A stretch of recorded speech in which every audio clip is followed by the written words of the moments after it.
সাতুন, হ্যাঁ বলো। কি রান্না করছো? এই চিকেনটা কষা করছি। বাহ, কি সুন্দর সেন্ট বেরিয়েছে।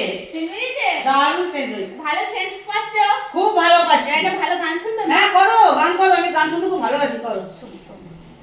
মার ঝাড়ু মেরে ছেটিয়ে বিদেই কর। আরে কপাল, কেন গাইছো এটা তুমি? কেন গানটা ভালো লাগেনি?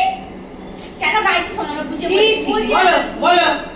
এই 50 ডিগ্রি টেম্পারেচার তো, হ্যাঁ হ্যাঁ, এই গরমে যাদের জন্য এই রান্নাটা করছি তাদের কথা যখনই মনে পড়ছে, মুখগুলো চোখের সামনে ভাসছে, ওই গানটা আমার মনে ভাসছে। তোমাকে করতে হবে না, তুমি যাও, ওই গান আমি রান্না করে দিচ্ছি, যাও। ছি ছি ছি ছি, আগো ওরা খাবে। করে ফেলে। হ্যাঁ যাও, তুমি যাও, তোমার গানও করতে হবে না, রান্না হবে। আসছি মামনি, টাটা। হ্যাঁ এসো এসো। হ্যাঁ বলছি ভাতটা বেড়ে ডাকবে। ঠিক আছে, তুমি যাও। ওকে। বাপ রে বাপ রে।